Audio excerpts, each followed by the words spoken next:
world moves fast. Your workday, even faster. Pitching products, drafting reports, analyzing data. Microsoft 365 Copilot is your AI assistant for work. Built into Word, Excel, PowerPoint, and other Microsoft 365 apps you use. Helping you quickly write, analyze, create, and summarize. So you can cut through clutter and clear a path to your best work. Learn more at Microsoft.com/M365 Copilot.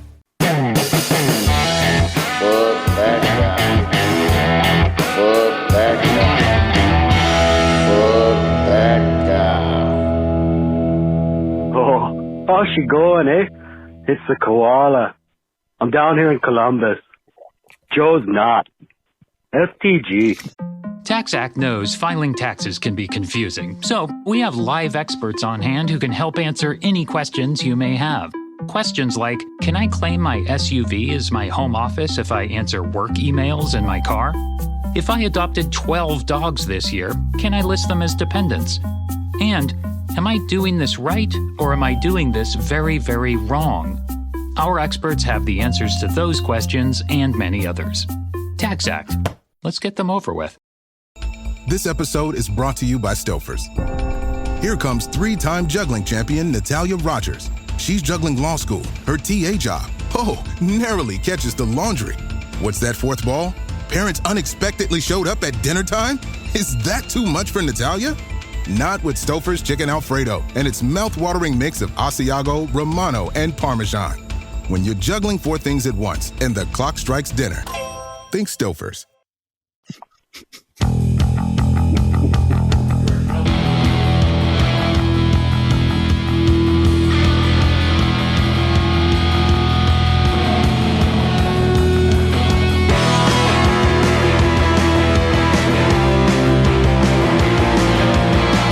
Alrighty, guys. Bobby Roast Beef here, Jigs and friggin' Biggs, and man, it is going to be a wild show. I hope you guys are ready. You know, I thought 1 week of insanity with the format was not enough. I think we needed to make it two.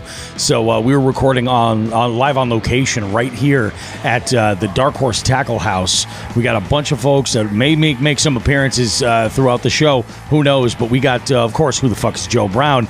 You get two hosts. You get two expos, one podcast. I mean, what more could you want? We have all kinds of good stuff to talk about. We have got a bunch of phone calls in the live well today. 5, I think, in total. That amazing FTG from the Koala. The Koala's here with us. Guys, go ahead, get yourself something delicious to enjoy. We'll see you guys in a bit. Don't go too far. We got more Jigs and Biggs goodness coming up right after this.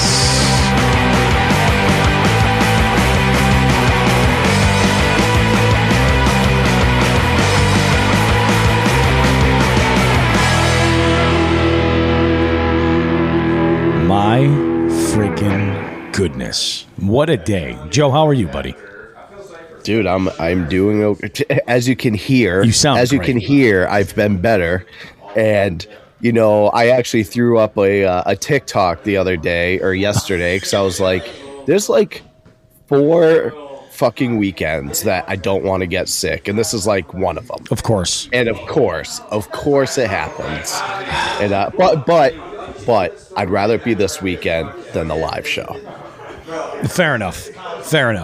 Yeah. You know what I mean? I hear what you're saying. Like we had talked, it had been going around my house, dude. So you know, it was only a matter of time. I mean, you got kids, so you know it's. Oh yeah.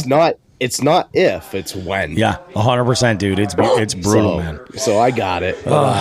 Making the best of it. I'm doing good. Yeah. How was day one over at the New England Expo? Busier than I expected. Yeah.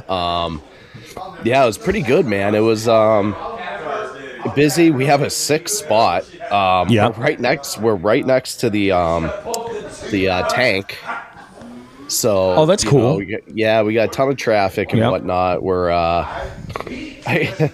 we're across from these guys at this one outfitter. I can't remember the name, but it's funny. They got a bunch of JDM stuff, like some pretty popular stuff. And man, did they upcharge the shit out. Yeah. I was like, in my head, I was like, man, I might go check that out. I did, and I was like, walked right away. Yeah.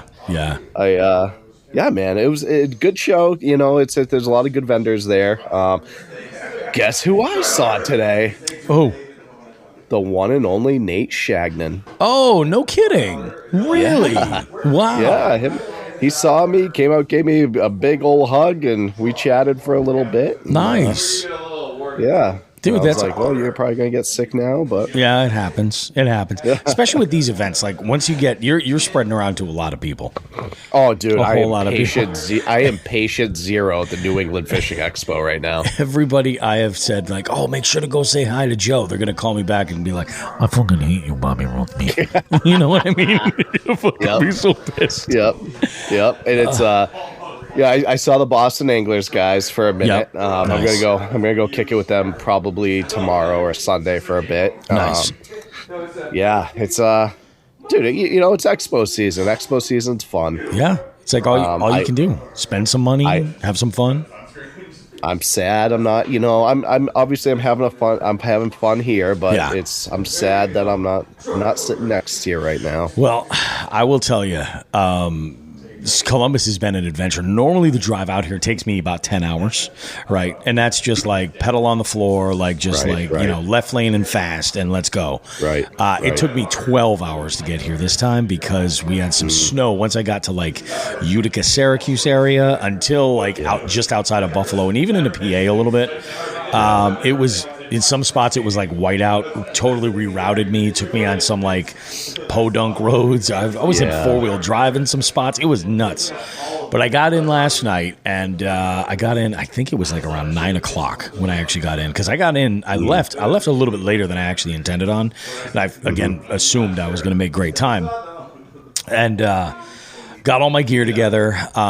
This week for me, like I put out the video for the Fishy Trivia, which has been getting amazing response from people, which is awesome. And then the live show, the full video live show is on the YouTube channel. You guys go check it out. And it's a big, like it even includes like the Max Lee interview, which was awesome. If you guys haven't heard this week's show, it's been really, really good. We went to, you know, obviously there was like Snowmageddon that happened this week. Sure. Yep. And I was unable, after the live show, I was unable to access my storage unit for like some very critical items for the show, like the folding chairs. I was going to use a second screen and put one a little bit further down and use wireless HDMI to get more eyes on the screen. I've only got the one screen that I originally had in there. There's some other items that I don't have, but I'm making the best of it. We're making it work. I did go and pick up some additional folding chairs. My back is killing me. I bought the cheap ones. Did you go to the Target that's in the middle of the city? I did not. I heard that's that good. That was a nightmare. Yeah, that's where I went last year, dude. I went to, where did I end up going? I went to Walmart, like kind of a bougie Walmart, like out of town, like about 6 or 8 miles out. I was like, yeah, they have what I want in stock. I'm going to go pick it up right now. Done. Yeah. And it worked out. So I was like, all right, that's cool. Got to the show, set up. Well, we got in, and it was in the Dark Horse Tackle House. We've got Zach and Lauren are here. The Canadian Koala and Marina, Madam Koala, is with us. We've got Jeff and Paul from Aggressively Average Anglers. They came in a little bit later. We've got Wade from Yak Attack. And I can't wait to pick his brain a little bit because we're going to talk about the Yak Attack measuring board, and we're also going to be talking about the Yak Attack. There's some cool products that they have, like a waterproof backpack I got to see. Yeah. Got some folks jumping in. So, I mean, you know, plus, you know, I want to talk to him about, like, you know, I just want to get hands on that board, and then you know, it's going to be allowed this year in the tournament series. It is. It's just. So, no Josh? Josh is not staying in the house. He's super local too. Like, this is his hood, you know? Who cares? So he's not staying in the house. Who else do we have with us? Oh, Darren just came in today. He came in, met everybody over at the show, and he's over here now. And then we got Ryan Van Tyne is with us. And I think that about kind of covers everybody. It's pretty nice. It looks a lot nicer than the frat house. Dude, it's way nicer than the fucking frat house. It is way nicer here than the frat house. It's I managed to luck out. I have my own private bedroom upstairs, right next to the bathroom. So yeah, it's nice. I got real lucky. So, did the regular thing. I ordered pizza when I got here, pizza and a ton of wings, and it was a good thing that I did because we've got a bunch of leftovers, and that's what I'm having for dinner tonight because I wanted to get this set up. By the way, did you notice like the lighting like that I have? Like this doesn't suck. It's really good, actually. Those are those lights I bought. The ones that run off a USB. I got the two. They're freaking awesome. Like if I block them, it's unbelievable. It's like, okay, all right, I'm okay with this. But so we got everything set up today. What I've been doing is running that same program where folks can submit pictures via text, just sharing fish pics and everything like that. And then I have an online trivia quiz that's ongoing that anybody can play and enter, and play. And we're doing a giveaway. It's the prize is we're trying to work out some deals with our neighbors. Pig Jigs is right next to us. They're one of our neighbors. They're going to get involved on it too. They're going to do, I think, a digital gift card. Zach wants to put up a $100 Dark Horse Tackle gift card for the winner of the drawing. And he's also throwing in one of those Bass Beginners boxes, the Andrew Hayes boxes. Oh, from Andrew, yeah. Yeah, in total, that's like almost a $200 prize. Interesting. Like, that's pretty freaking cool. We got to have a conversation with some of our other neighbors, like a Chegan, see if they want to get in on it too. So it's pretty cool. Like, folks love to win prizes. They just love it. It's built in our DNA. But it's been pretty good. I've made a couple of walks around the show. I remember last episode I talked about wanting to make a push to put more effort and work into glide baits. We're going to be pulling the plug on some of those, some significant ones. I can't. So you and me both, dude. Yeah. I'm doing it tomorrow. I don't know which. I don't know. It's probably Nathan. I don't know which yet. Yep. But it's going on. Yeah, because like I told you, like that one company I went over to, and I was going to buy two, dude. See, and, I was thinking the same thing. I might buy two. And I pull out my card. He's like, "Oh, cash only." I'm like, "You got to be shitting me." Okay. Yeah. And he's like, "Oh, there's an ATM." I'm like, "Bro, I don't even know. Like, these are expensive. I don't even know if I could take that much money out of the ATM." So, all right. So Zek is here. Zek is here. How much of the gin and juice? I don't know. I don't know. We will find out. I gotta actually send him the link because we're gonna try something because he doesn't have headphones.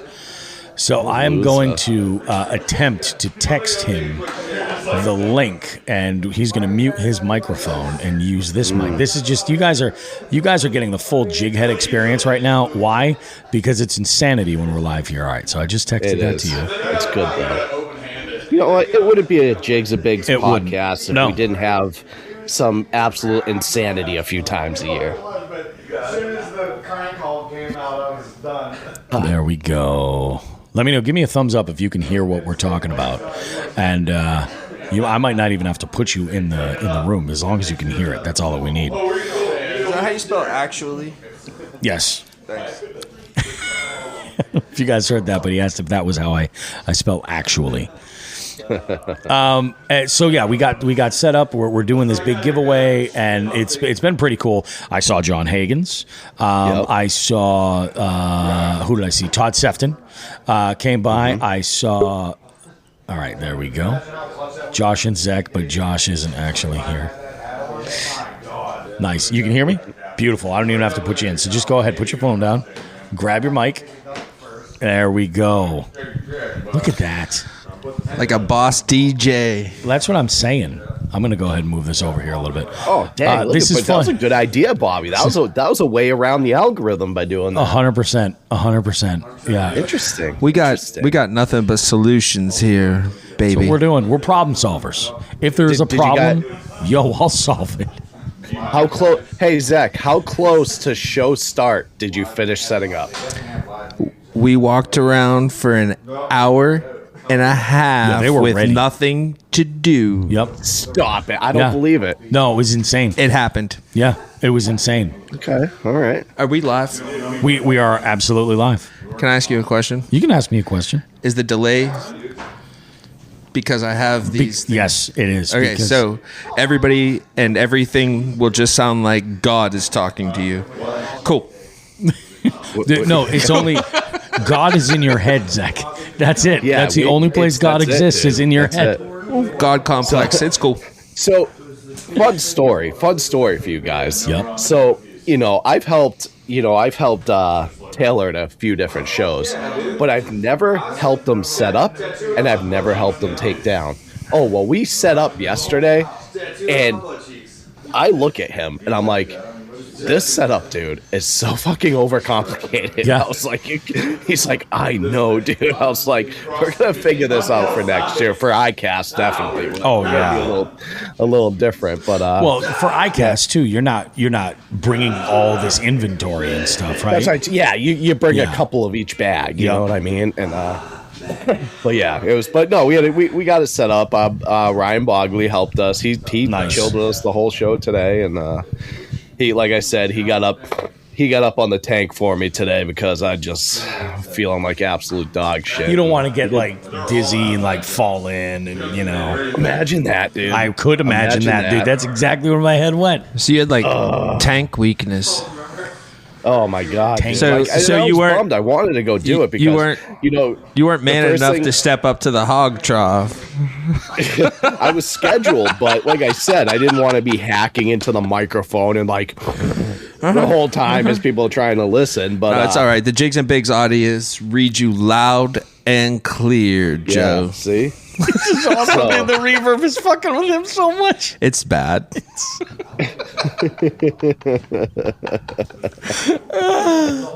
Oh my god. Yeah. So I'm probably just gonna always talk really slow to make sure I understand what's happening. I haven't had a drink yet.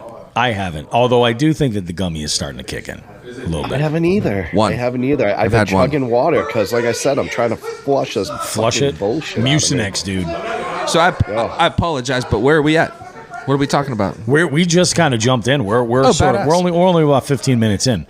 I'm going over the breakdown of how today went overall. I guess today was actually pretty good. I would say like it started out pretty good and stayed pretty consistent through most of the day. Later in the day, it kind of was a little bit of a lull. But dude, it is freezing, and it's a totally different date. It's a different weekend for this show. It's wicked cold. What's the weather like out there, Joe? So it was I think the highest it got today was like 7 or 8. Yes, yeah. But tell me about like sun. Was there sun? Yes. Kind of. Bro, that's important. The sun brings people out whether or not it's cold. Sure. And I'm telling you, that's the reason why we slumped at the end. Is because at nighttime and it's cold as shit. Well, I noticed that we had. Did everybody take off? I think so. I think everybody took off. It did get really quiet. It did all of a sudden. I was like, wow, it sounds like a fucking library. -7 is what Binny's reporting. -7. What a one-upper. It's gonna, I know. Like, way to show off. That weird flex, Binya. Yeah, whatever, bro. Oh, yeah. It's freaking cold. I mean, it's just a shit time. And like, dude, I stopped to get gas on the way back, and like half the gas station's not even plowed. Like, it's just I'm sliding all over the place. It's crazy. Because there's quite a bit of snow even there in Columbus, there is, right? Yeah. I mean, not like back home, but yeah. The streets are fucked. Yeah, they're bad. Yeah, I got. It's like they tried to plow. Well, how does Columbus not know how to deal with snow? Yeah. I don't understand. I think my town has one plow, dude. So like my road still has snow and ice on it. How do you have one plow in Massachusetts? Because my town is like small. 1,000 people and we're poor. Demerit. I agree, dude. Oh my God. So we're going to talk about this for a second. All right. one of my, I think I've talked about this on the show. One of my favorite pastimes is going through our local town Facebook page. Oh, dude, home run. So one good. of my favorite pastimes. It's like the flavor of the week has been the plows. Oh, And yeah. so I finally, dude, I've posted on there a few times. So the 3 times I've posted 3 times, 2 out of those 3 I got banned for a month because I'm just. Dude, you sound like Josh. So it was. Oh, there was one where this lady was complaining because I beached my boat. I beached my boat on the town beach to like see M&M, and someone was complaining about it on the town Facebook page. And I was like, well, when we were both there, they were more concerned about the beached whale sitting in the lawn in the beach chair than the boat on the beach, and that got me banned. Eczema is unpredictable, but you can flare less with Ebglyss, a once-monthly treatment for moderate to severe eczema. After an initial 4-month or longer dosing phase, about 4 in 10 people taking Ebglyss achieved itch relief and clear or almost clear skin at 16 weeks. And most of those people maintain skin that's still more clear at 1 year with monthly dosing. Ebglyss, lebrikizumab LBKZ, a 250 milligram per 2 milliliter injection, is a prescription medicine used to treat adults and children 12 years of age and older who weigh at least 88 pounds or 40 kilograms with moderate to severe eczema, also called atopic dermatitis, that is not well controlled with prescription therapies used on the skin or topicals, or who cannot use topical therapies. Ebglyss can be used with or without topical corticosteroids. Don't use if you're allergic to Ebglyss. Allergic reactions can occur that can be severe. Eye problems can occur. Tell your doctor if you have new or worsening eye problems. You should not receive a live vaccine when treated with Ebglyss. Before starting Ebglyss, tell your doctor if you have a parasitic infection. Ask your doctor about Ebglyss and visit ebglyss.lilly.com or call 1-800-LILY-RX or 1-800-545-5979. When you want your spring break to feel like... and your kids' pool day to feel like... and your hotel bed to feel like... ooh, and room service to feel like... because at Hilton, hospitality feels like... Your cabana's ready. Would you like fresh towels? It matters where you stay. Book now at Hilton.com. Hilton, for the stay. John Hagan says Columbus prioritizes highways and school zones, then city and residential last. They take forever. That's rough. That's rough. Yeah. Huh. Todd Sefton chimes in over here. He says, our commissioner, Binya, takes the day off for ice fishing, but not an expo. We need explanations.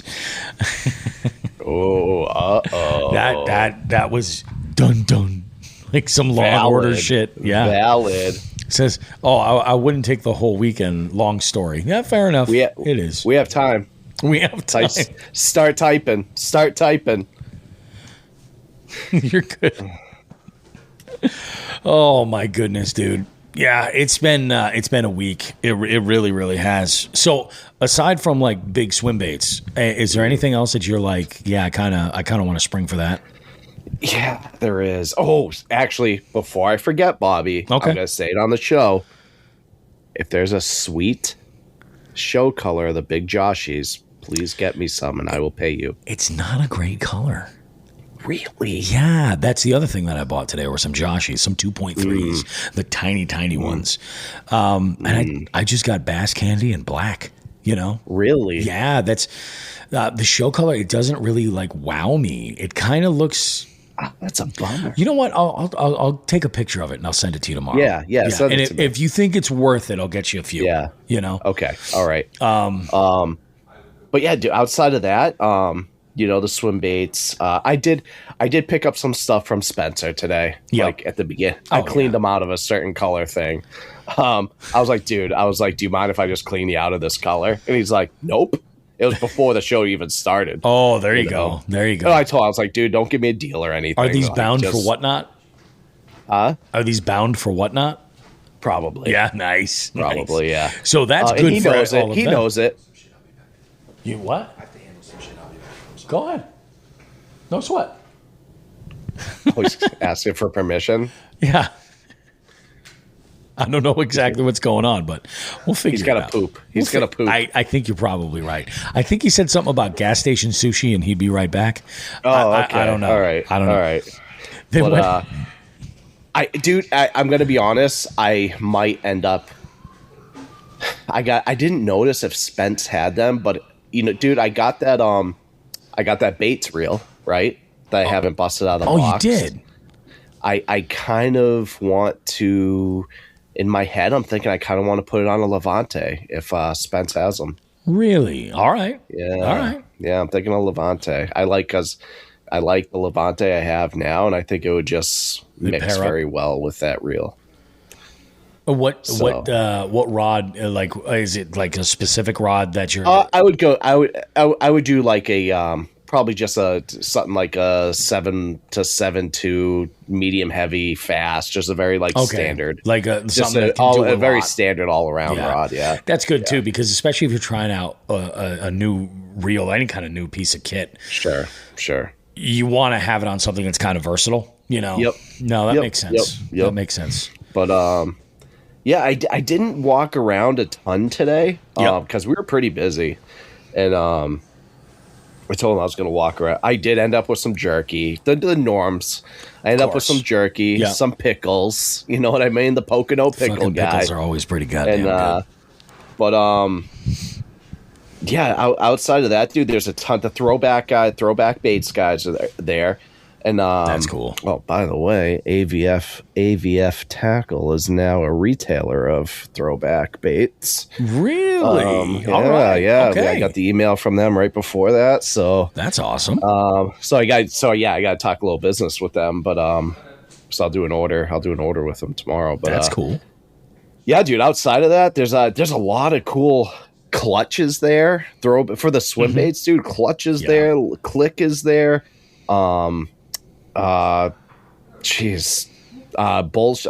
Shad's there. Yep.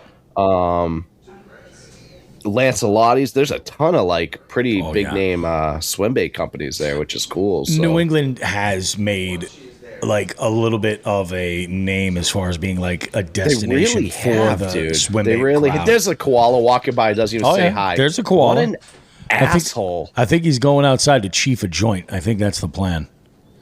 What a dickhead. FTGs me and then just walks by we don't even exist. It's like, what's he got to do other than eat eucalyptus? I'll grab him by that fucking long hair and show him what's up. Oh my goodness. Yeah, so what about you, Bobby? Is there anything besides the swim baits that you really have your eyes on? I did. So I picked up a couple of new hoodies, a couple of new AFTCO Reaper hoodies. My other one I was just swimming in, and I had to get a new size, so I was like, I'm gonna go for it. We'll get these. It was a good deal. It was 20% off. There is a bunch of stuff that's over at Hamilton that I want to check out. Primarily Bellows and Great Lakes Finesse. I really want to take some time and pick out what's up with that. What else am I looking at that looks pretty good? There's some items right in the Dark Horse booth that I'm going to stock up on. The Pistol Pete glide bait. That sucker. Dude, how nasty are those things? It's unbelievable. There's a great color. And what I'm trying to focus on and putting together a kit of different sizes of, within a specific profile. I think between that and the big dog, the Buka, I'm okay, that might be the move. It's so funny, dude. And all my whatnot. So before I did my inventory shelving, I had a display behind me of some of my personal baits and stuff. Sure. And I had that Pistol Pete back there. And every show, everyone's like, "Yo, how much for the pistol?" I was like, "No." I was like, "This is you got to make them bed. This was a gift. This is mine." Yeah, you got to make them beg. So the layout this year is interesting. Where we are, so there's been an upgrade at the Dark Horse booth. Instead of having like 6-foot walls, now they're 8-foot walls. So they have much more inventory. They also have the biggest booth that they've ever had. In fact, I have an entire 10 by 10 space set up. I did see that. Yeah, very cool. Oh, I didn't realize it was 10 by 10. That's awesome. It's pretty good. Like I can fit the entire width of the backdrop in there with no issues. It's nice. Yeah. So that's in there. I got the screen going. I have a couple things that I'm going to work on tonight to change things up because I do want to get more participation from folks taking the online quiz and stuff. So that'll be cool. Yeah. And then, Fishing in the Six chimes and he says, Battle Baits was supposed to be there, but they didn't make the trip. And so this is what happened. There was a booth that was in between where we are and our neighbor, Pig Jigs. I'm right next to Pig Jigs, which is awesome because I can. And actually, it's great. I was talking with Tommy from Pig Jigs, and he was like, I had the little playlist. So I put together a little like bro playlist and everything. And like, Kill Switch came on, and he was like, "Oh, you playing music all day today?" I was like, "Yeah, but no, I'm not going to be very loud today. Like, it's going to be chill." And he was like, "No, this is awesome. This is great." So I was like, "Oh, it's beautiful." So between, and I was taking requests all day from Zek, who was throwing out. Oh, that's what he's doing. He's shoveling. There's drama. So one of the things, and this was weird. We got an email. Was it the morning of? Was it Thursday morning? I think it might have been Thursday morning, and it was the owner of the rental. They're like, we cleared off. Oh no, it was Zek had inquired about the parking. And she's like, we cleared, he's like, I want to make sure that there's enough parking, for all the people we have there. And she's like, we cleared out the 2 spaces that are on this street here. And then the 1 space that's across the street from here. We did this. And I'm like, these are on-street spots. Like, this is crazy. People are going to pay attention to whose spot is whose. Yeah. That's not how I'm used to this working. It's that's not how on-street parking works at all. And there is a driveway, but it can only fit 1 car. So it's tricky. She then goes, if you need more spots, there are shovels and ice in the not in the garage. I forget where. Salt. Maybe in the basement, something like that. Salt. Yeah, no, shovels and salt. Exactly. Yeah. So that's like, you can probably see in the video, like Zach walking back and forth with the shovel. That's what he's going to do. It's clear a spot because somebody's got to park and they can't. So yeah, it's nuts. But interesting. Yeah, we have good neighbors there, and across from us, I guess, like actually Battle Baits would have been there, but since they're not there, the Achigan booth had some expansion. I gotta tell you, these Achigan guys, they fucking know the deal. I had a great chat with JD today. Okay. I also had a really good chat with Josh too, and we still have to get Josh Schrenko on the show. Like, I know it's just we've talked about it for like the last 2 years.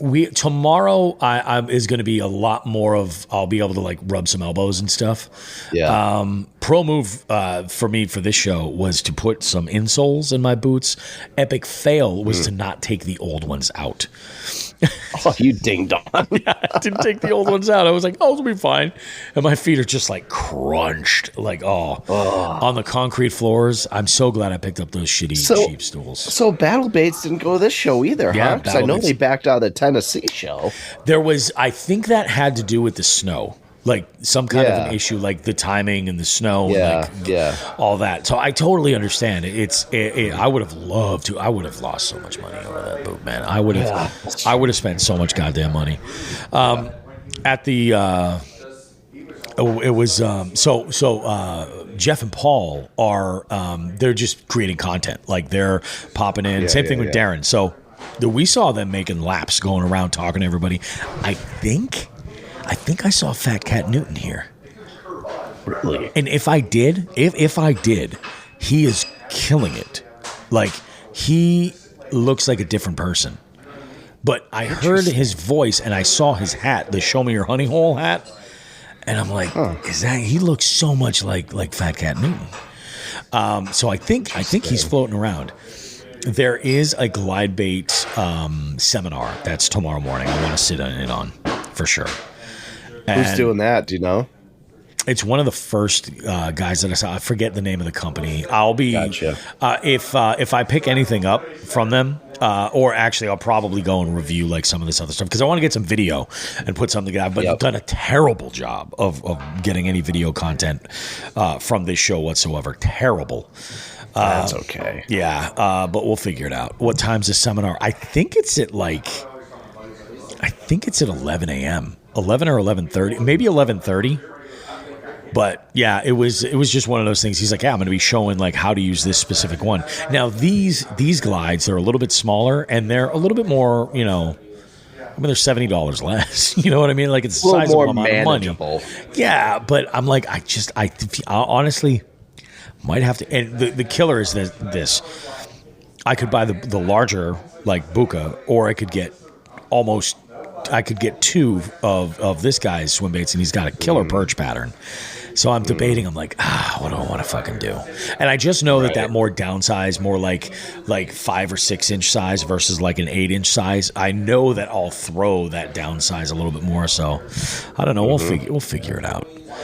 But it's a good show. I mean, so far a great show. I know tomorrow's going to be nuts.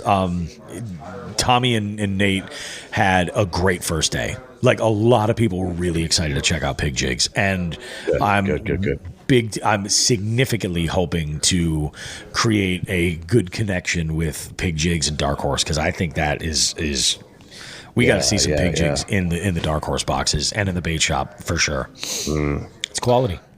Sweet. Yeah. Just a little update. I did text the Canadian Koala, and I said, if you don't make an appearance at some point, I'm calling ice on you.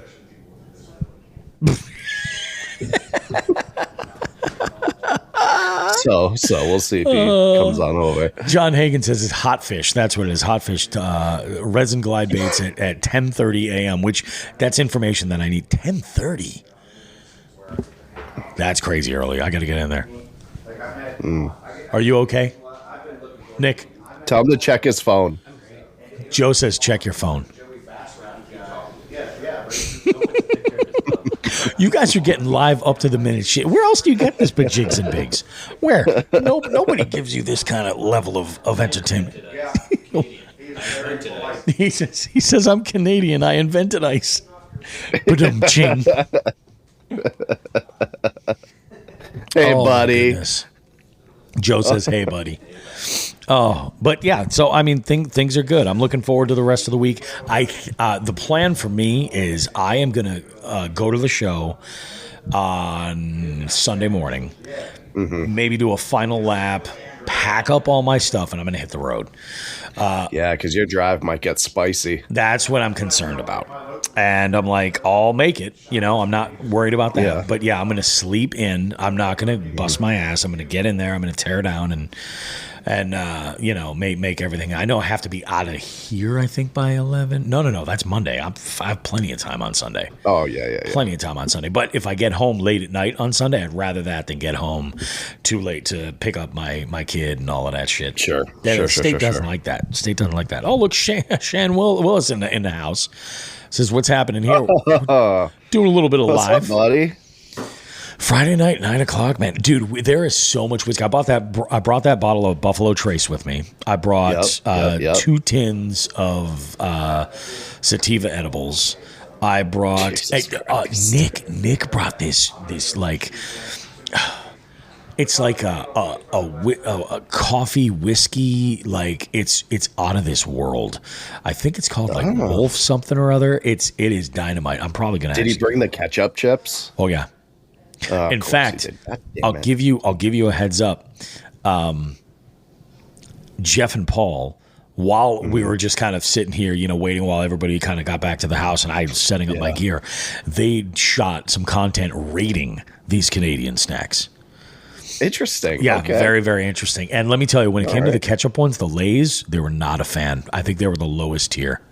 Really? Yeah. Well, they're like, part of it is because Lay's is such a weak chip. Oh yeah, you know, and my I'm kids like, loved them, dude. I fucking when we brought them home last year.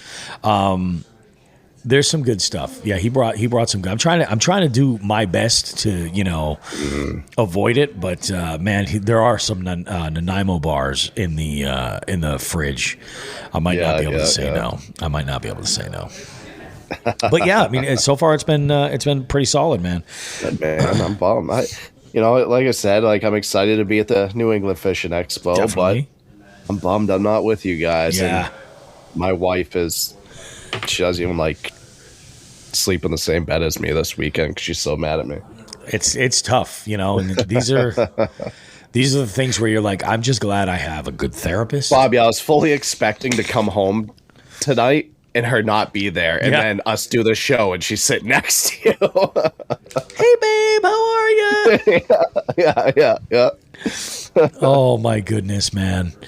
Dude, there are some really nice looking boats here, too.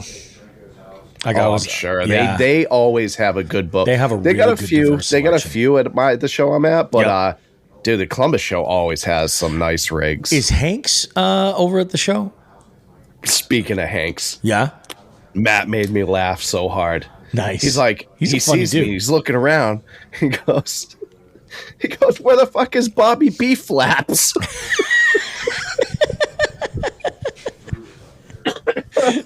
Dude, I laughed out loud. That's fucking awesome, dude.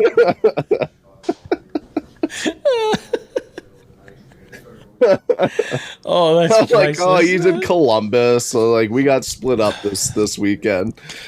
This is weird, but I feel like it's kind of awesome because we get to give the Jigs and Bigs listener that first person perspective of what's going on. So, and it's early still. I mean, I'm kind of glad we're recording this now because, we'll get this initial take on the shows of what we're expecting. Sure. And then if something crazy goes down, then, who knows? It could be pretty awesome. So you'll get that follow up next week. And then we can do that, like the breakdown of all of our purchases and like, what we think is going to work and everything. I think it's going to be pretty awesome.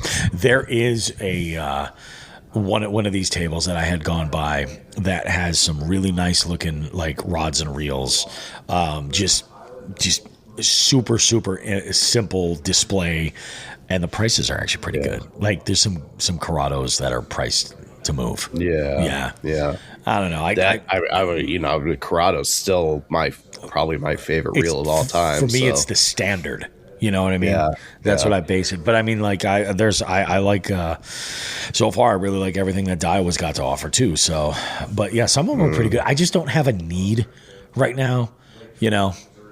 Is it a need or a want? That's Bobby? The thing. Like need or a want? That's what we're trying to teach Emma right now. Is it a need or a want? What I need is these glides to execute my goals for the year, to put time in with them. Yep. And Emma needs a pony. Of course, who doesn't? So in this economy, who doesn't? The teaching's not going so well. Yeah, it's taking some time. No, I need this. Shan says, I was planning to come up tomorrow, Bobby, but I got family plans. Dude, I totally understand, man. I totally understand.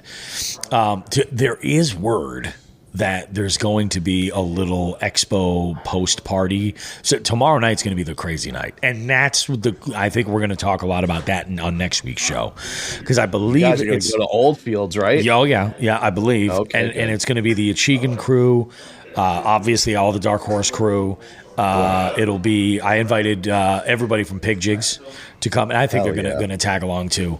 Yeah, man, it was just, dude, it was so far it's been really good. I look forward to this. It's crazy when I got here, like I was like not stress driving, but I was like, I can't believe how late it was. I was like, I normally like I usually do when I my goal is to get there early enough and then order pizza that first night for everybody. And I was like, fuck, I'm sure everybody's eating. Nope, I got here and I was like, all right, I'll order pizza right now. I ordered it from the same place I ordered last year. Those were bomb, dude. And the Buffalo Nonsense was already in the cart. I was like, done. Modded perfectly. Oh, you did get the nonsense. I did get the nonsense. In fact, there's a little nod to the Rhode Island roots of the nonsense. Not Pat Martin in the live well, but we do have Matt Thayer in here, and this is probably one of the most unique live well bits that we've ever had. Yeah, because I don't really think that it has anything to do with us. Yeah. It's crazy. Okay. It's interesting, and I love this because Matt had asked me about this, and I was like, call it in. I would love to play that because it's like, I don't know. It's just, I think it's cool. It's kind of an extension off of a question. And yeah, I mean, we got some pretty good stuff, man. It's going to be really good. You know what I don't have this week is just the tip. That I don't want to know when I realized that? Now. That's okay. That's okay, Bobby, because right now, I realize I don't have a headline. You don't have a headline? That is perfect, man.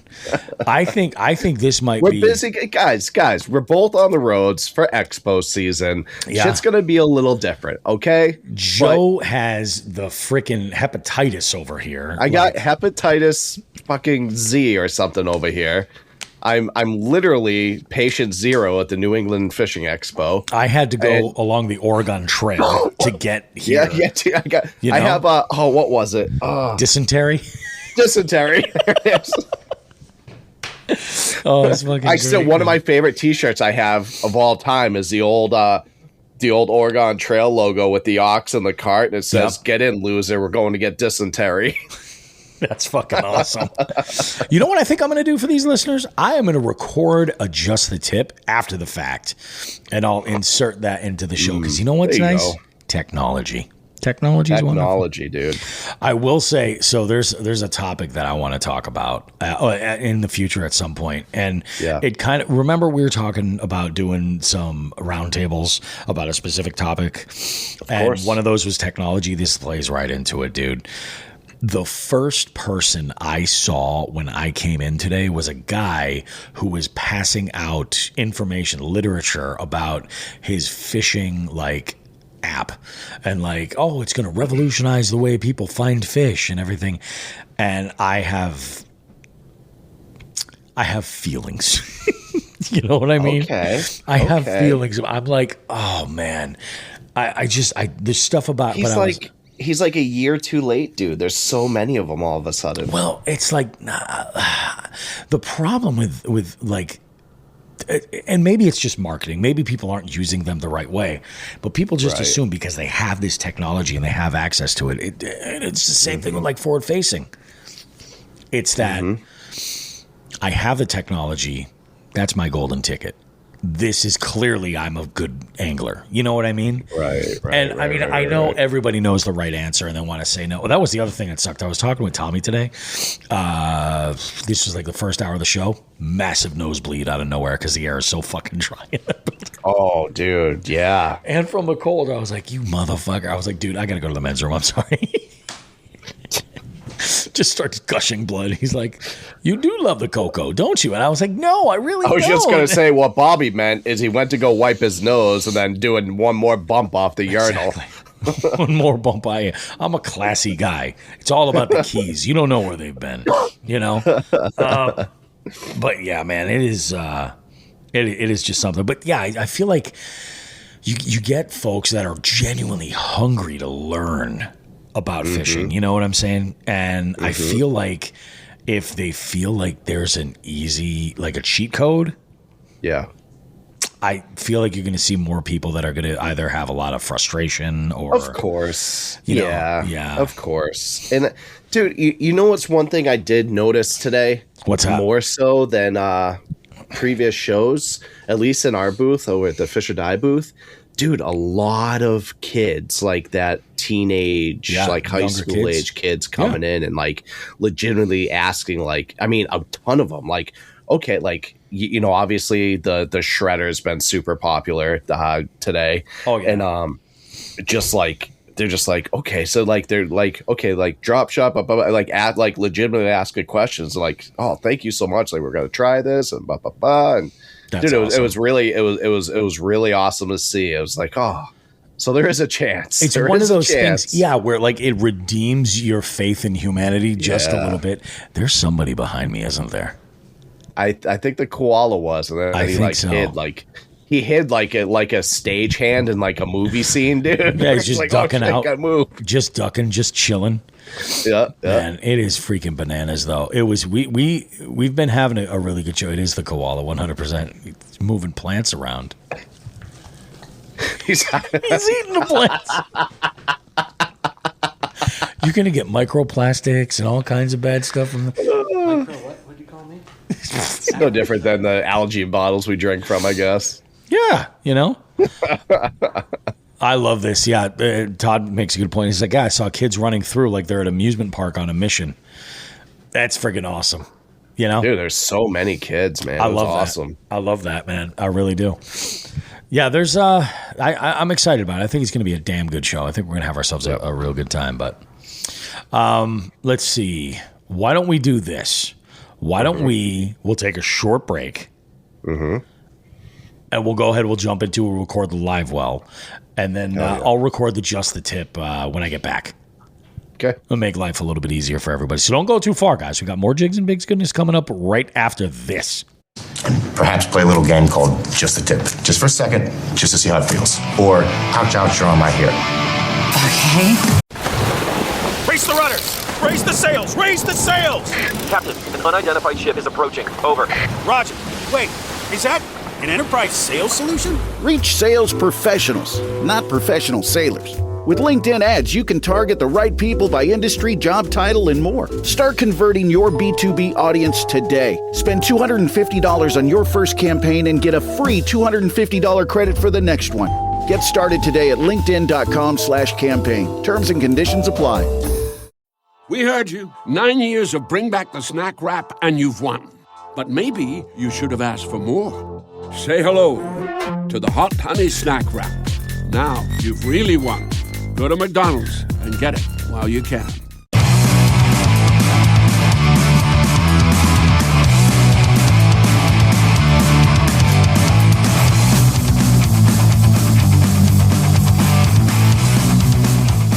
Alrighty, folks. It's BRB back here.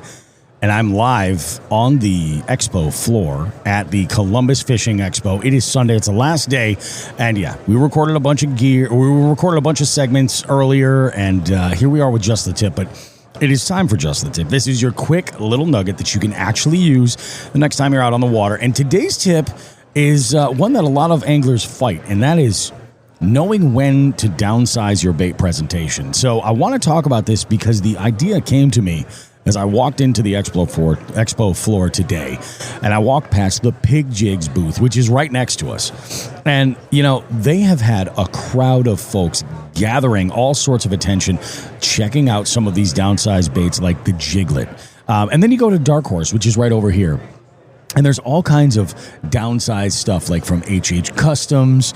There's all sorts of real subtle plastics and terminal tackle to match, as well as, you know, smaller cranks. And let's talk about this here, because if we're being honest with ourselves, most of us want to throw the big stuff. It's fun. It's sexy. It's whatever you want to call it. Big bait, big bite, the big hero shots. But sometimes the fish are telling you something different. And times that you want to do when you want to consider slowing down, when you're getting looks and not necessarily commitment. When you know the deal, you're getting follows, you're getting pecks at your bait, you're getting that tap, tap, tap, and then there's nothing to really set the hook on. That's often the sign that the fish are definitely interested, but they're not necessarily convinced. If they're curious but not committing, downsizing can be the difference between a story and a fish. Try the same profile, just a little bit smaller. The same color, the same depth, the same speed, less intimidation. The other thing to consider is cold water or post-front conditions. When the water temps drop or the front had just rolled through, those fish aren't necessarily wanting to chase, period. Downsizing isn't just about the lure size here. It's about the energy. A smaller bait means less effort. It means less effort, and that means more bites. You know, a full-size jig, you can go to a finesse jig, a paddle tail, a smaller swim bait, or a minnow style. If you're throwing a bigger worm, go for a Ned style or even a shaky head. You also want to consider pressure, high pressure. You want to consider clear water and educated fish, if you can imagine that. If you're fishing clear water, heavy pressure, or places where bass have seen every single bait on Instagram, they can get picky. Downsizing can make your presentation look more natural with less splash, less commotion, less "I've been hooked before." Sometimes subtlety beats sexy. And then pay attention to when the forage is small. Match the hatch isn't just a fly fishing, tag. If the bait fish are tiny, the craws are young, or the bluegill aren't necessarily fully matured, your big bait might be screaming fake. Downsizing to what's actually swimming around and not what you wish was swimming around can be the key. And then there's tournament pressure versus fun fishing. This one is a big deal. If you're fun fishing, you can force the big bait bite and live with it. But if you're in a tournament or you just need a limit, downsizing is a decision-making tool. It's definitely not a weakness. Downsizing isn't quitting, it's just simply adjusting. If you're not getting bit, don't just change spots. Change the overall conversation. Same area, same structure, same confidence, just with a smaller, quieter, more believable presentation. So that's this week's Just the Tip. Don't be afraid to downsize, because sometimes the biggest difference is just going smaller.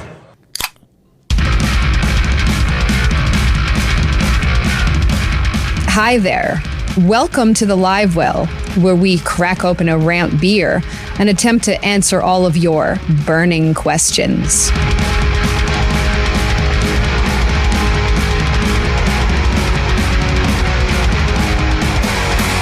Oh, yeah, baby. Oh, yeah.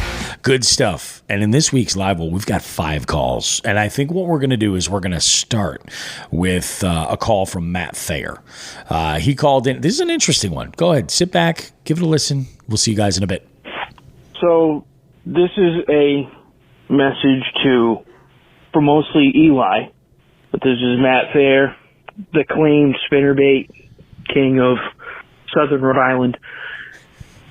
Specifically for Eli, but whomever else wants to listen. Boiled down spinnerbait tips.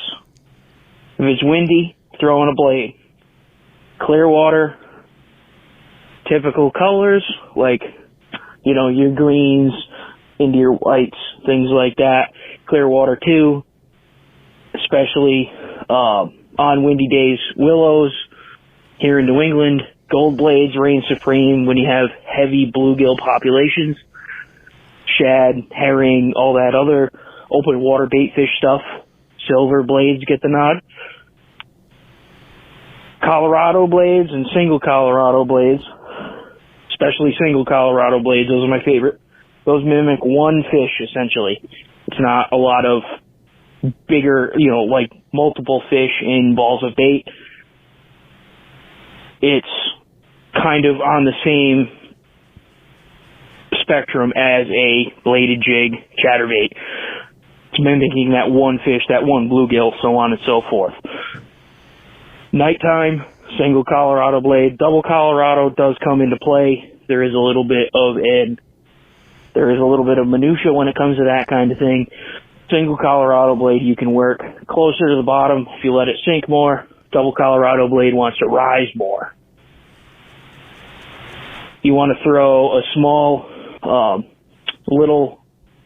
smaller but heavier spinnerbait with a single willow. That would be good for deep water. Your colors are kind of secondary to blade combinations, and your colors I keep very simple: green, black, white, essentially. And all those 3 colors can work in clear water. All those 3 colors can work in dirty water.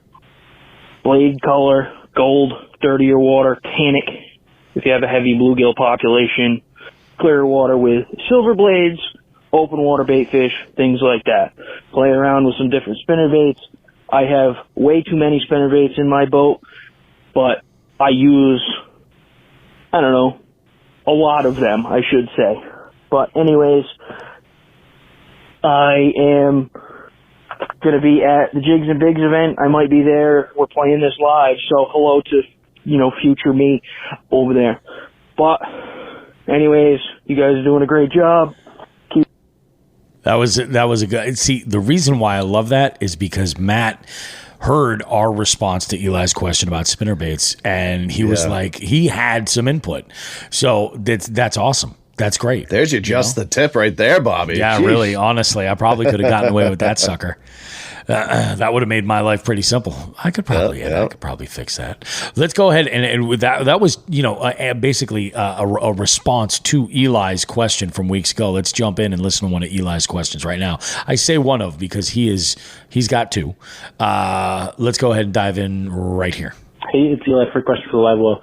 As I was opening the Dark Horse tackle box this month, one of the baits that came in was from Black Label Baits. It was the Fat Flat, and Josh talked about in this month's video about having no rattles. So that's my question this week is when do you look for a bait that has a crankbait or a bait that creates more sound versus when do you shy away from that, especially with crankbaits, getting the same model with like a one knocker or multiple beads in it. When do you change that? Do you think the ones that have like one bead in it versus multiple, do you think that matters? When would you, what time of the year, what conditions, what water conditions, or that just all depends? But what are your thoughts on sound and when you go for more sound, when you go for less sound? Just want to hear your thoughts on that. So, it's interesting. Like, I don't think of the sound of my crankbaits as like being necessarily specifically conditional in the sense of like weather, cloud cover, pressure, anything like that. I don't really necessarily think about that, but I do think that especially a crankbait, like I think that the rattles can be the defining factor in one that will get bit versus another comparable model in the same color with a different sound. And I think that has a lot to do with what the fish on that body of water are exposed to more. So, for example, if most people are, throwing one specific like traditional rattle with the BBs inside like that, at this one body of water, like it's known as a cranking lake. You know what I mean? Like, oh yeah, you can catch them on a deep diving crank, or you can catch them, up shallow on square bills or whatever, or a lipless through the grass. That's when I'm going to go to a one knocker, so that I can give them something that's a bit different. But it's funny now after listening to Matt's call previously about Eli's question for spinner blades, it makes me wonder about that single blade. That you know what I'm saying? If maybe that does come into play. So that's just again something to keep in mind. And the thing is with a silent crankbait, like a silent crankbait makes it is the least obnoxious of a plug. Yeah. So like it still vibrates. I have a place for. We share the same in a little bit, but so 9 times out of 10, there's a reason why there's way more rattling crankbaits than there are silent crankbaits. There's more situations that will require or where a noisy crankbait is okay. Here's where I lean towards the silent ones. Clear water on a pressured lake, where the fish are a little bit like finicky. Because don't forget, in that dark water and that stained water or the deeper water, that rattle helps bring them in. That's what gets them. That's what gets them like wondering, like thinking. But if you have a super pressured lake, or the fish are just being finicky, especially on a clear lake, that's when I might break out the silent, so they just kind of see that flash. It's not because think about it. It's a finicky lake. Yeah, obviously we know that bait fish don't have rattles, right? Yeah, definitely. They don't have rattles in them. Nope. Right? So consider it this. Let's say you're kind of like an anxious person. You don't really like crowds, okay? You don't like being, and then what's your reaction going to be if someone comes in stomping their feet with a couple smashing tambourines and walking through the crowd? You're you know probably what I mean? Gonna hug the wall and Exactly. Yeah. So, when they're finicky fish, especially in clear water, that's when I'm going to draw the silent one. Where you're kind of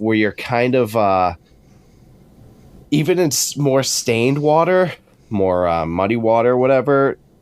That silent can have a place. You just have to have those like really contrasting colors so they can see something. Yeah. You know what I mean? In that dark, murky water. But that's like where the rattle still kind of comes in, and that's where you maybe downsize your crank so it's not as obnoxious. Yeah, so that's not a terrible idea. And I mean, that's the thing. You hear me talk a lot about spectrums as far as like vibration, or I mean, to some extent, I guess you could make the same comparison for color, but rods and reels and things like that, and like. I feel like there is oftentimes we don't really take into consideration, like kind of what you said, like them being finicky, their mood, like how are they set up? Like what's the issue with that population of fish? And I think a lot of the time, like you could make a subtle change. Yeah. Where you go from something that is, highly like really loud to get some attention. And if that's not necessarily working, but you don't think that like changing to like a fluke is necessarily the move. Like maybe you could make that smaller change and go to something that's silent. Yeah, like Shan brings up a great point. He's all about the silent most of the time because especially on the trebles and the split rings are still making noise as well. And that's a good point that I didn't even think of. Oh, definitely. And like you said, like the fish have moods, man. The fish have moods. And you know why I know the fish have moods, Bobby? Because I saw it today. Like I said, we are right next to the tank. I am 15 feet away from the tank. You had 10 people go up there today. Those fish in that tank went nuts for every finesse bait in there and would not touch any moving bait. Really? Yeah, they wouldn't even. They barely even looked at, like, they were putting in. There was some bigger search baits, like soft swim baits, like Big Joshy type baits. There was some chatterbaits in them. There's some chatterbaits in them. They didn't touch them. But a couple companies, Mayo went up there. Ryan went up there for Fish or Die, and dude, all of them got smashed. No shit. So it was just like, it was, and they were like almost like reaction bites as well. You know what? I'll bet you will be very interesting if by Sunday they acclimate a little bit. So so we were talking about that today. We're like, I'm going to be keeping like close eye on this because trying to work out a pattern from the booth. Due to those tank fish. I'm going to try to work out a pattern. I love that shit, dude. Oh my goodness. Yep. No, that is bad. Who needs FFS? Exactly. You can see them. Yeah. You just keep all these fish in a tank. That's what we should do. That's it. Screw pay lakes. We'll just do tanks. There's the nothing world's largest aquarium. It'll be a fishing festival. It'll just be a couple of those tanks and food trucks. And that's it. Done deal. That would be so awesome. Quick update here from Columbus. What happened? The snow is not actually snow. It's ice. It is rock, like granite. Okay. I bent this shovel 6 times and had to bend it back into shape. Just put more salt on it. No, I don't have salt. I have a shovel. That's how we do it. I have a big Bowie knife. But anyways, cleared a parking spot. Golf, but for fixed fishing, the world. That would be so awesome. And I'm back. Damn near tore my bicep doing it, but Did you straighten your gross crooked finger out? That's what you should be doing. No, bro. Screw you. That's awful. It's still crooked. That's hurtful. Thing creeps me out. Why is it a different color? Why are you so? Because it's cold. It's true. You want to see something else that's a different color?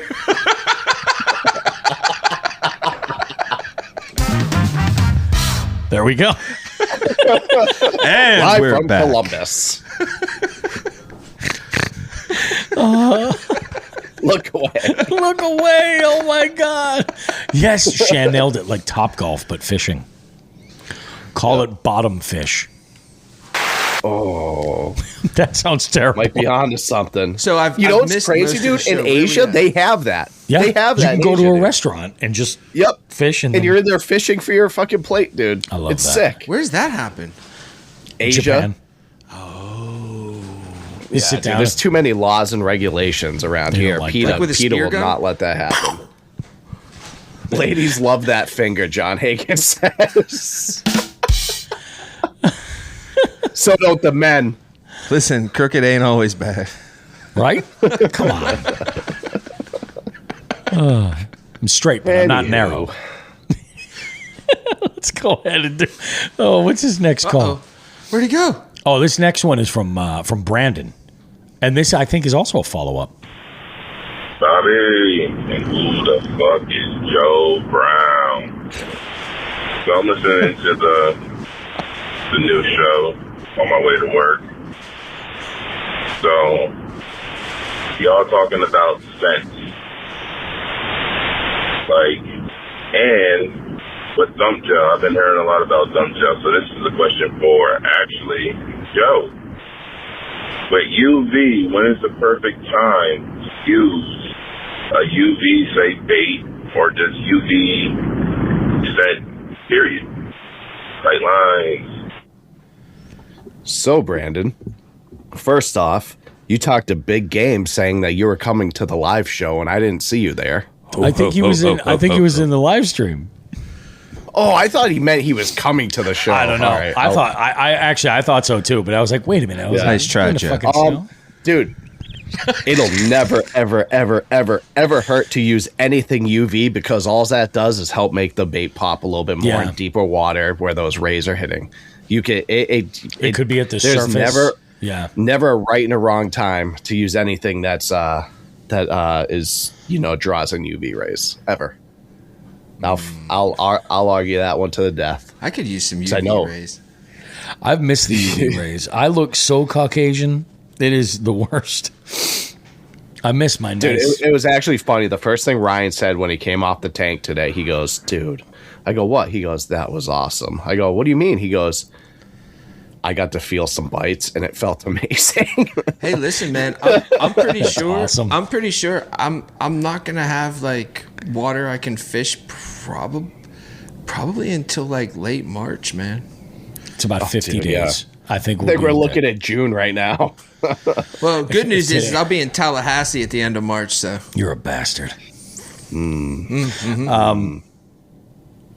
I did have a discovery on the drive over. I discovered that I'm putting a date on the calendar. Paul and I are going to Arkansas. How does that discovery happen? By listening to the Serious Angler podcast. You ever see the movie The Fisher King? I haven't seen it, and people have recommended it. So Robin Williams is describing how he came upon his quest to find the Holy Grail. Yep. And here's how it went. And when somebody says they discovered something or had an epiphany, this is what I picture. He says, so I was sitting on the toilet in the midst of a really good bowel movement. Okay. And I was... And there they were. The idea. Thousands of the little cutest fat floating people. And they told me I needed to find the Holy Grail. Is that how you discovered... It is funny because I was driving, I was here, but I did shit my pants. So actually, there might be something there. I think. Can we widen this camera so I can move a little further away from you? I've since hosed off. I used a Hungarian bidet. Seat covers. We've all shit our pants in our car once. Why do you think I get the removable fucking seat? You know. There you go. It's like dude chairs. There you go. You know. So you know those things like at some bathrooms where it's like it's the toilet seat cover, but not the one that like you rip off and put down. It's just the one that never ends. And like Bobby has that for his seats in his car. You know. Stop. I'm not stopping for nothing. At some point, I forget what it was. One of the last times we were all on together, and Joe was talking about pink eye, and I lost my mind. Oh, that made some promos. I remember now. There's a joke. That was the best, dude. It's like everybody gets in Bobby's car and gets out immediately with Jigs pink eye. and Big's greatest hits. He was like, everybody's getting pink eye in Bobby's car or something. I don't remember exactly what you said. Oh, God. Anyway, I apologize for derailing. Oh, don't worry about it, man. Oh, so yeah, thump gel. Utilize that UV, Brandon. We took a turn on that one. But hey, guys, did you notice? Yeah, I brought it back. I did. All right. Just want to throw that out there. Sure. Can you get a little closer? I want to see. It's not full yet, so I don't want to. It's getting there. It's getting there. It's only a couple weeks in. I wasn't sure if this was like hey, I'm committing to it and I'm going for it, or if you were like, I have a runny nose and my top of my lip is a little sensitive and I don't want to shave so it. It's red. It's really red under there. It is very red. I would consider you 23.5% on the way to Freddy Queen. So that stash is as rough as dude's finger. I do like, you know. Shit, that was the funniest fucking shit. Motherfucker. I gotta tell you. He actually asked me to be on here. Do better.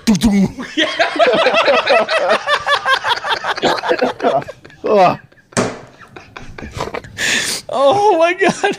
I don't want to blow up anybody's spot, but somebody fucking said that last night and we were rolling around the kitchen fucking dying laughing. Joe, you should have been there. I know. Oh.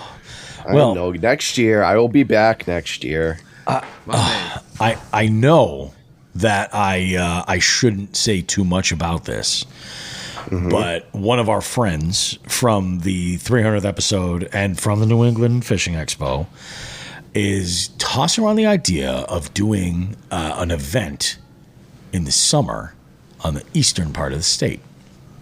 Okay. I think that could be a whole lot of fun and worth taking some time off for. I think that could be awesome. I don't know. We'll see. We'll see. It could be very, very cool. Yeah. Do better. Let's go. Do better. Oh, let's go ahead and hear from Kevin. We got this call here from Kevin, Biohazard Bassin. Hey, Bobby and Joe. It's Kevin from Biohazard Bassin. I wanted to and say thank you for an amazing party and congratulations on your 300th episode. But I also had a question for the live well. Fluke baits. What is your favorite way to fish a fluke bait? I have always used them on back of trailers and stuff, split tail fluke bait. And I'm just looking at other ways that I could use these baits to catch hopefully some monster bass this summer. So any insight would be great. Thank you very much, guys, and talk to you soon. He's saying fluke. Fluke. I didn't know if it was ploop, fluke, or poop. And all of which would be valid. All of which would be valid. No, I think he's saying he's talking about flukes. I still have my favorite way to. Bobby knows my favorite way to fish a fluke. Yeah, which is nose hook that bitch with a wacky hook. That's it's a good money. Way. It is. It's a way slept on. What about the donkey rig? Dude, I haven't done. I'm gonna do it this year. So that could completely change. Did you hear in the background? Somebody's like, "What the fuck?" No, I love the fluke bait, man. There's a lot of good ways to fish it. I mean, listen, one of the best things I ever did with a fluke is you rig it weightless with an EWG and reel it back while jerking. But fishing is it's so erotic. Fishing is very erotic. It's very erotic. Exactly. Anyway. It's very erotic. Autoerotic. No, and it literally will hop and skip and like flip out of the water like a shad. Yep. I mean, obviously, this time of year, that's not going to work for you. But I'll tell you what. So what's interesting about a fluke is the versatility. Like Shan comments here, he goes, "Sea rig that sucker." Carolina rig is great for a fluke. Like especially if like it's a little bit more of a buoyant one, it floats a little bit more because then as you're dragging it, you just kind of get those twitches. It's down lower in the water column.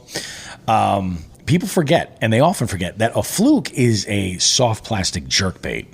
So, like, if you want to fish a jerkbait, right, and you want to, but maybe there's like a lot of grass, something like that. You don't want to get hung up. Something. And it's not like a suspending jerk, but when the water temp is higher and you would maybe move the jerk bait faster, you can get that twitchy response with it, and it works really well. Another good time to use a fluke is just real simple. Pitch it under a dock and kill it. Mm-hmm. And that fall is often just going to get hammered, especially like smaller docks, because they'll move and they'll grab it, you know? Mm-hmm. Man, flukes are super, like it's weird because I use them for a lot, but I don't use them for trailers a whole lot. I really don't. Same. I never use them. I don't really use them for trailers. I know I do see where they would work because like it's the original straight tail or the twin tail. You know what I mean? It's like it's all one line. So like on the back of a bladed jig, they would be great, erratic as hell, and subtle. Yeah, I would say play around with it. And I don't think there's a wrong way to rig it. I will say that Joe's method, the nose hook, is slept on. Mm-hmm. It is totally slept on. Todd over here too is jerking my fluke, he says. I got one. A drink? Slept on. Ball head jig on a fluke. Oh, like how do you fish it? Like strolling almost. You could do that if you want. Yeah, but I mean you don't need to. I've learned that there's a lot of baits out there that do amazing things on a ball head jig. I think a ball head jig is an often slept on piece of terminal tackle. Yes, no, absolutely. Super handy. It's making its way back. Yeah. It's making its way back very quickly.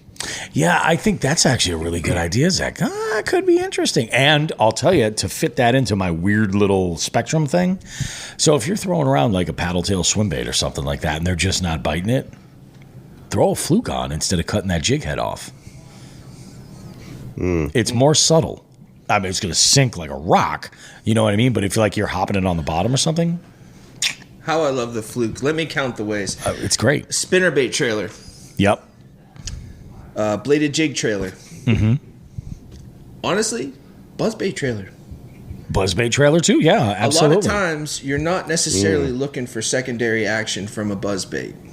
A lot of times, if you want to calm it down a little bit and not put like a horny toad or something on there, you put something like a fluke on. It gives it the weight that you're looking for to help you cast it. Yeah. And then gives a little more meat for the fish to bite. Yeah, a little something. I mean, seriously, there's a lot of things you can do with a fluke. No, I believe it. I absolutely believe it. Am I not close enough? No, you're good. I think that'll Is actually this be better? pretty good. That's hot. That's hot. Hold on a second. I'm gonna fucking. There's just been fucking demonetization. Dude, I'm actually getting to see the actual sausage process now. You are. The screen and everything. Boys, it's wild back here. There's dials and buttons and things are whirring and it's like a Rube Goldberg machine back here. Here's a quick podcast for all you true crime fans. The case of the missing Reese's. It was me at the store with my mouth. Motive? They're Reese's. What was I going to do? Stop myself? Tune in next time to see if I do it again. Spoiler, I will. Wow, that had everything. Reese's, suspense, Reese's.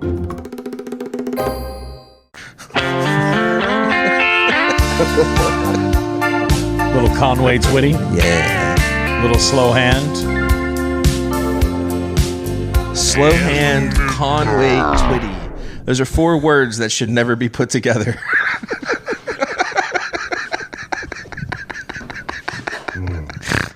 Oh my God. Oh, he snorted. I did. That's a demerit. I'm collecting them all. Yeah. Don't be afraid of the fluke, Kevin.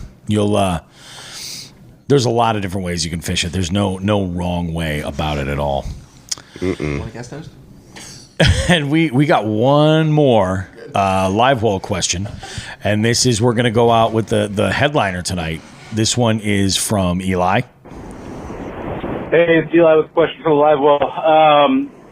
Talking about different techniques, spinnerbaits, jerkbaits, all that stuff. makes me think about like different rods, different setups. Because I know a lot of people, a jerkbait rod is definitely one people try to make sure they have a different rod for that.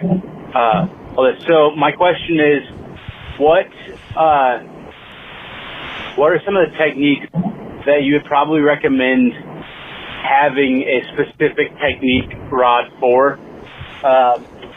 And then is there others that you would tend to probably combine into more of one group, like a Texas rig, jig rod, not having those separate,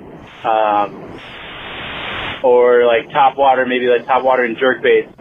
Would you keep those very similar, or if not the same rod? Is there some rods that you would combine techniques? Is there some that you would try to have a specific rod and reel setup for that technique? What are your thoughts? Just curious to see what you think.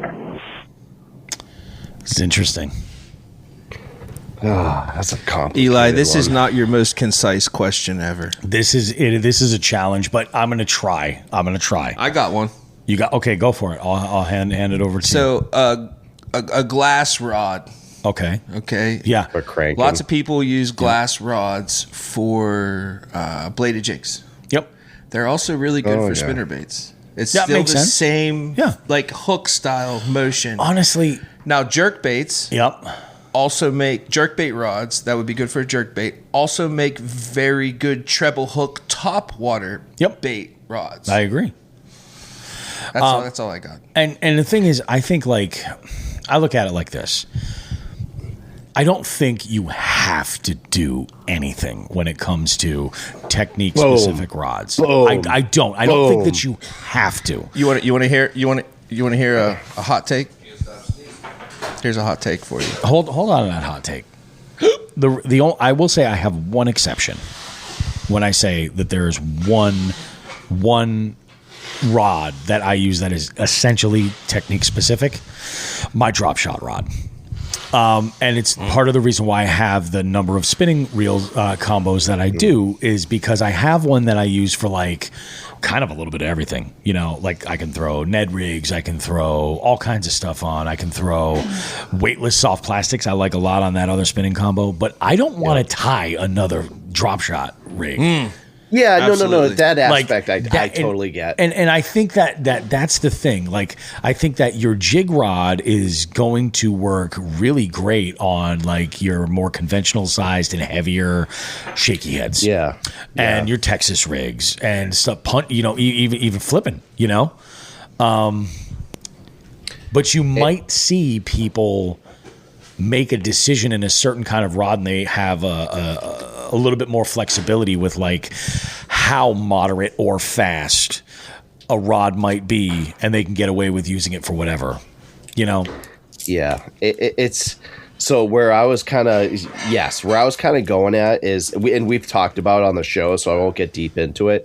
Don't fall into the marketing trap of this is a jerkbait rod, this is a cranking rod, this is a that. Yeah, man, something they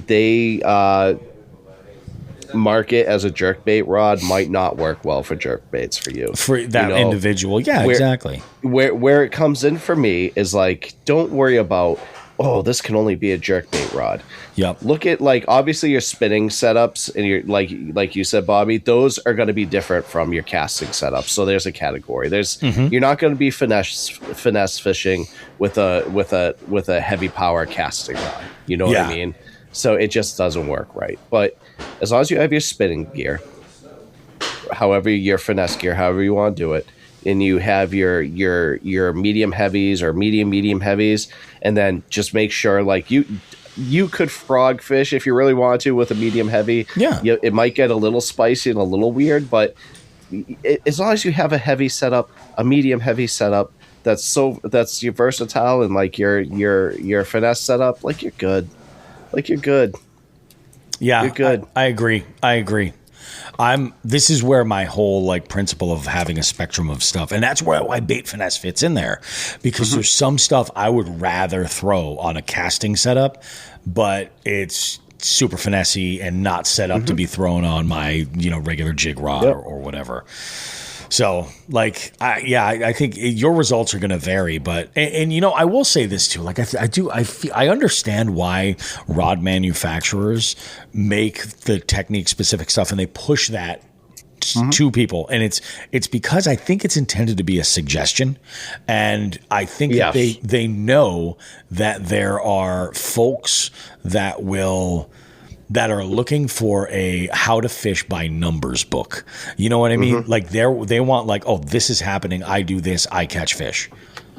And the reality of it is, like, we just talked about fish having bad moods. You know what I mean? Like, there's so many variables that, like, to give like that answer right there.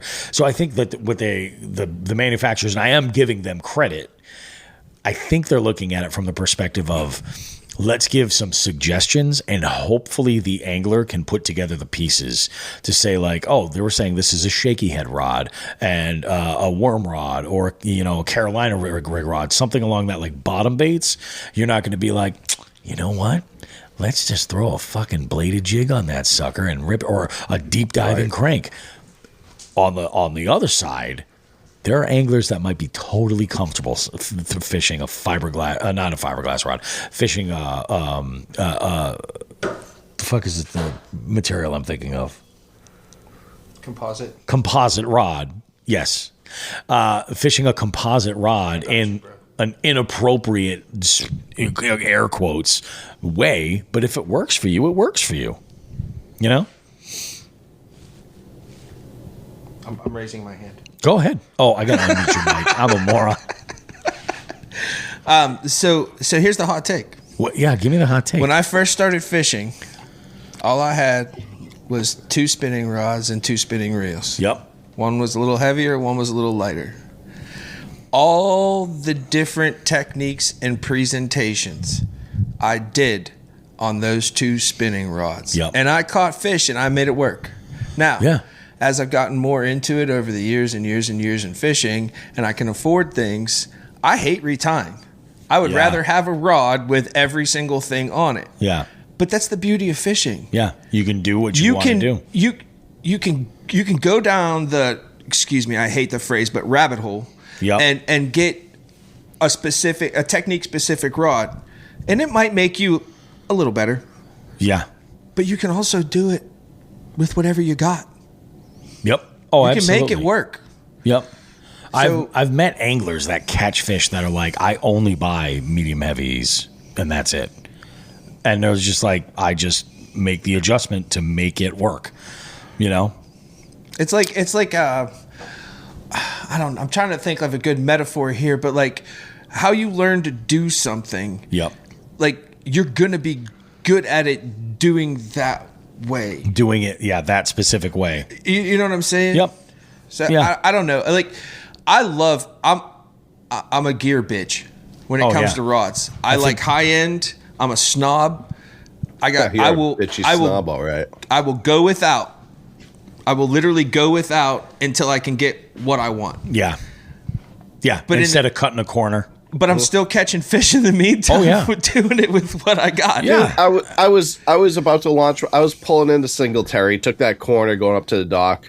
And there was this young kid, dude, with his mom, who obviously knows nothing about fishing, but this kid is probably like 10 years old, just wants to fish. Yep. He's got a bobber. He's got some worms on a fucking striper rod, dude.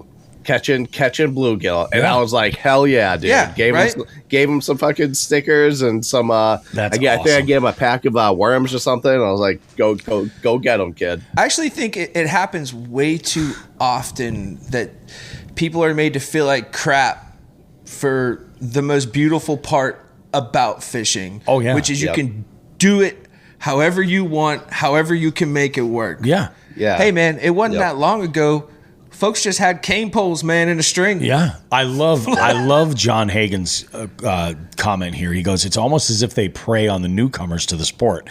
The novice that's learning, you need this rod versus this, hypothetically. And I can see that because it's capitalism. Once you get, and let's be honest, like, who's the audience that's most eager to be buying things?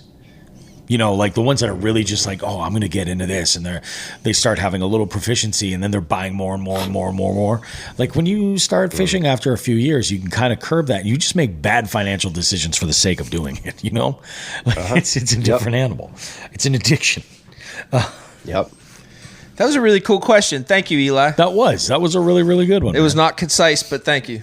No, I think we turned it into something that was Love you, pretty Eli. Interesting conversation.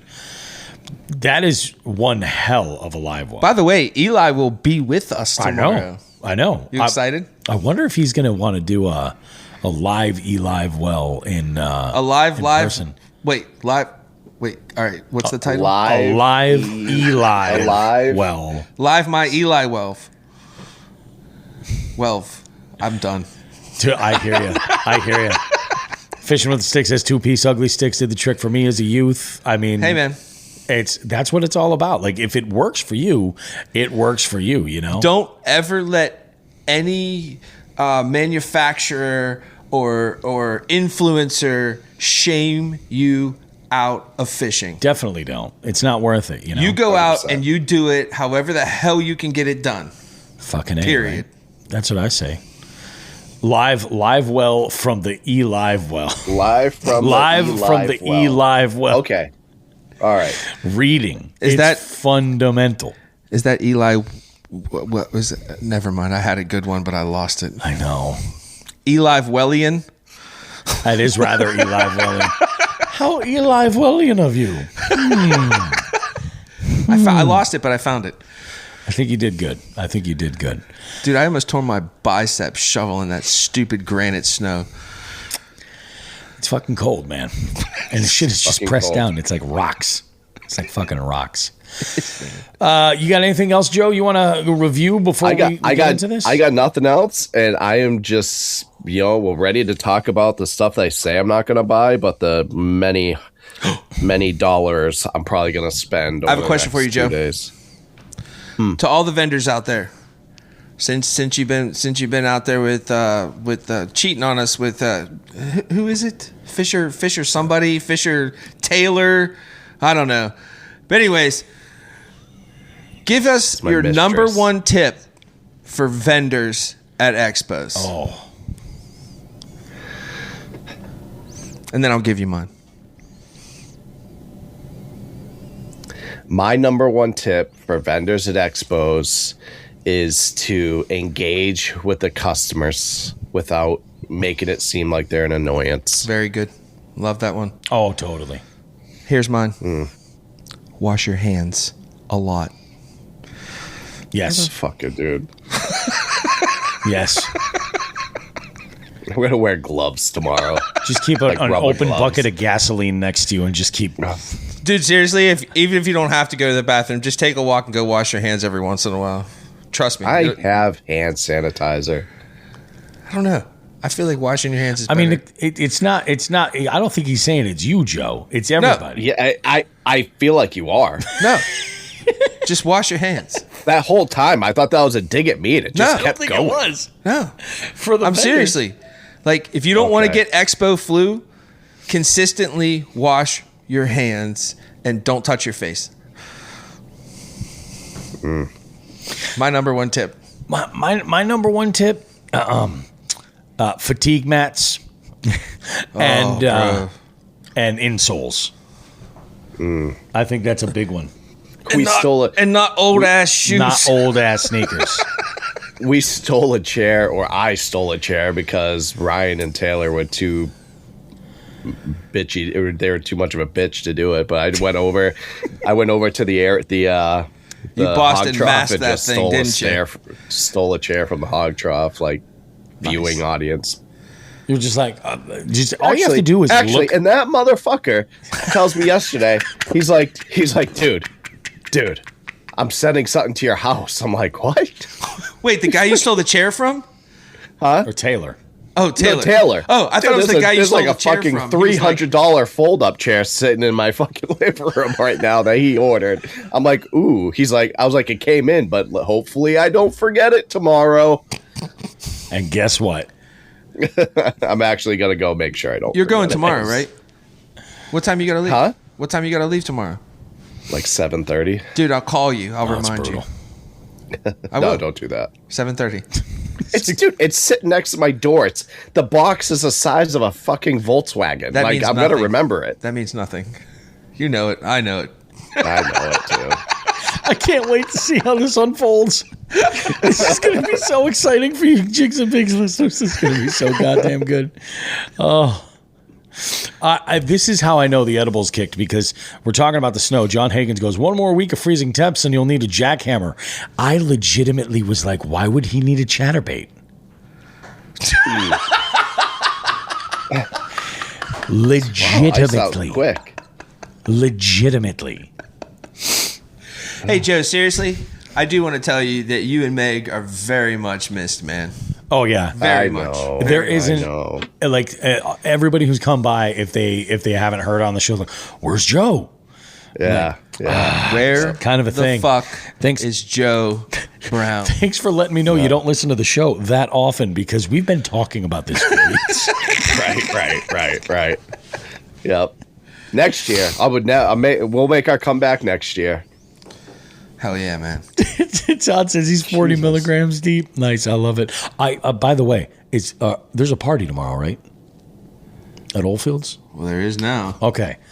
So I have if there wasn't, there is now. I have been inviting people all day long to hang out with us at Oldfields. Like all day long.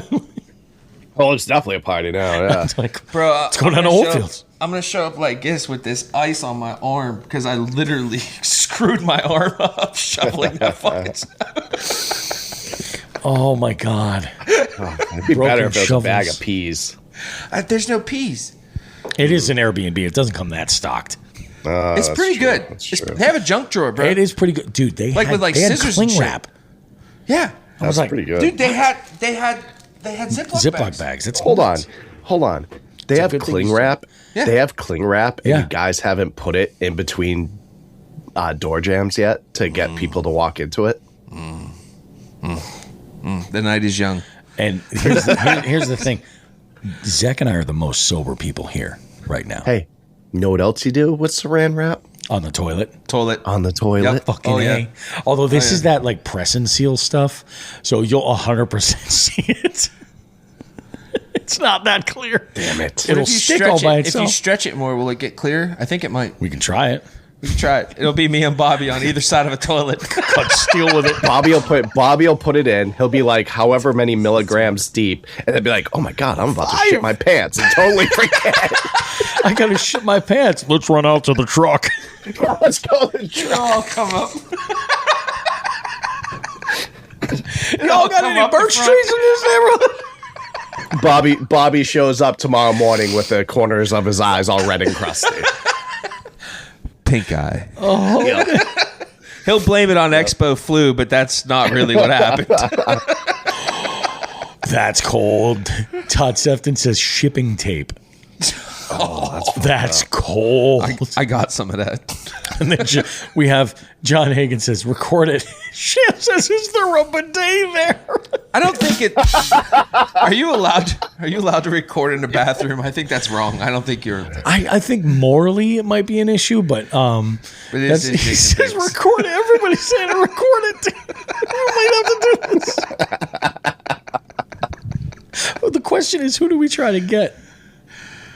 Oh, whoever. Who do we? Oh, just anybody. Fair game. I paid for this motherfucker. I kind of would feel bad, man. Like,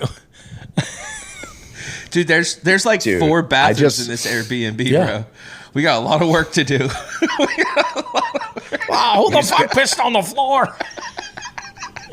Yo, you just gotta put in all the door jams between, and everyone's gonna be like, "Why the fuck do Bobby and Zach like duck through the doors? Those fucking weirdos." Are they dancing? What's going on?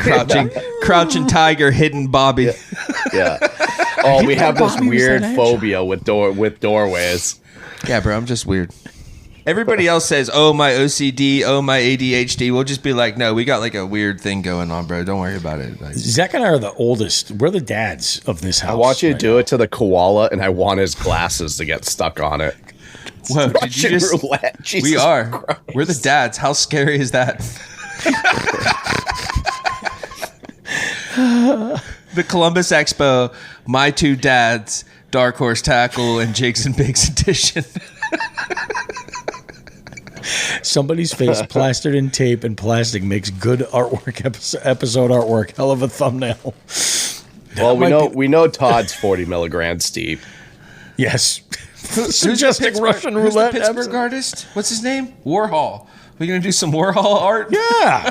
Get some soup cans. That's when you get one of the ladies right after they put some makeup on, dude. Well, the holidays have come and gone once again, but if you've forgotten to get that special someone in your life a gift, well, Mint Mobile is extending their holiday offer of half off unlimited wireless. So here's the idea. You get it now. You call it an early present for next year. What do you have to lose? Give it a try at mintmobile.com/switch. Limited time 50% off regular price for new customers. Upfront payment required. $45 for 3 months, $90 for 6 months, or $180 for 12-month plan. Taxes and fees extra. Speeds may slow after 50 gigabytes per month when network is busy. See terms.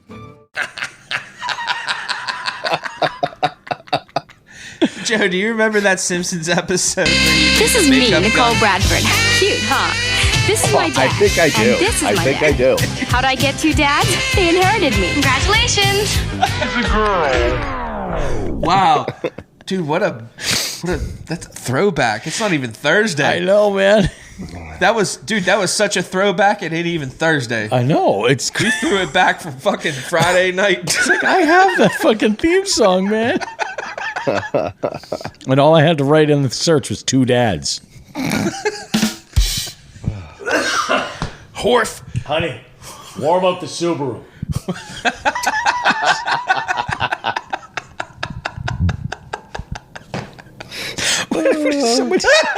Oh no, that's what it was. You were leaving with the shovel, and somebody in the background goes, "Where are they going?" And I was like, "Oh, they're probably going out to go chief a joint on the steps or something." I don't know.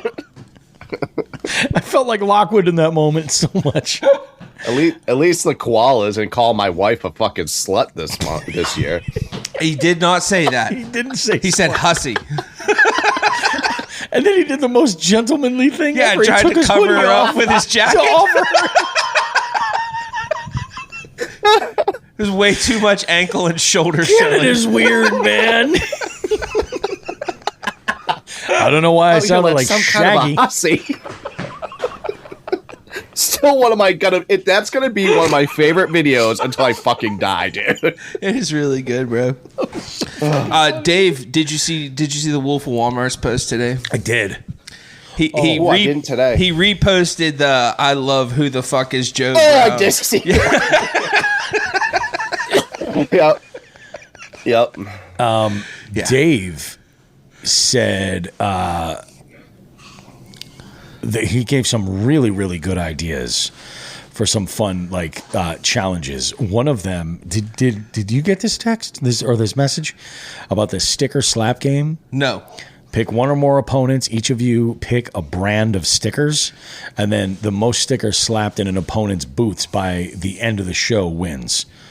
Loser or losers buy them a road soda for the drive home, and you're not allowed to remove I will never stickers. play that game. Stickers are too expensive. Yeah, they are. It's like throwing dollars around. What do we got back there? It really is. Sneaking around. What are you talking about? That's a Jeff. Oh, it's Jeff? Oh, man. What a night, man. What a night. You ready to go play some pool, bro? Yeah, let's go do that. Let's go shoot some. You guys got a billiards pool table? Dude, I've told you. I tried to tell you. I didn't realize that there was a pool table. We had roaches and condom wrappers. I know, right? And the soft flooring, and it was, and the train. The train. It's always a surprise. Oh, now I know Bobby's autistic. Were you like signing for help? Yes. Oh, so Bobby's got the train autism. Okay. Oh, we're getting. I don't know, but it's really quiet in here, which means that the party's happening below the penthouse in the back. You guys get out of here. I'm going to sleep to try to We'll sleep this off, so I'm not patient zero. Wash your hands, Joe. Explo flu is real. I know. You guys have yourself a great one. We will see you in 7 days. More Jigs and Bigs goodness. Like we always say, tits and ass, smoke some grass.